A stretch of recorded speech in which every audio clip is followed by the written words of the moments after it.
Hello, Delhi Poetry Slam attendees. My name is Timothy Bartel.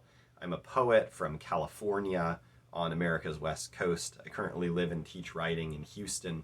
I want to share with you today a poem that's really important to me. I wrote this poem in 2015 as talk about the 2016 election in America was starting, and I was meditating a lot on this concept of free speech.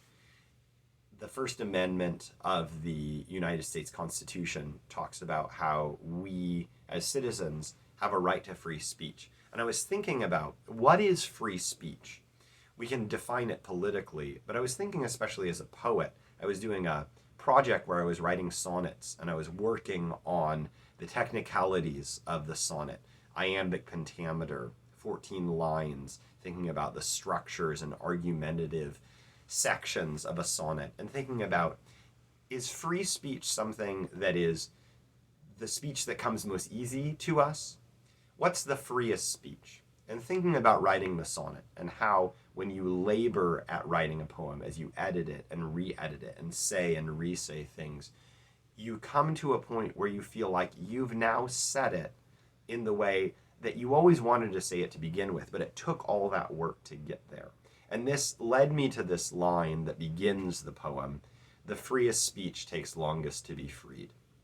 And so this is my poem, Amendment 1. Towards the end, I give a call that I think really matches with this idea of poetic license, this idea that we need to nurture inclusion, both in our society in general and in the world of literature in particular, that we need to be patient with one another and with one another's attempts to speak, attempts to put into language what matters most to us and the truth that we most see.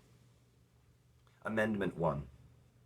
The freest speech takes longest to be freed. It waits where it is sure it must belong, in mental realms undredged by common thought, like glowing fish in trenches miles down, unlit by sun, unclassified by eyes.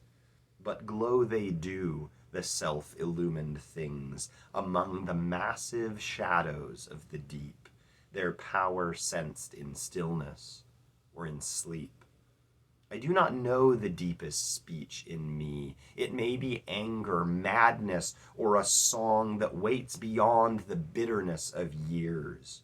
Be patient with the one who measures out and casts another line into herself. The freest speech takes longest to be freed. Thank you so much, New Delhi Poetry Slam, for letting me share this poem with you.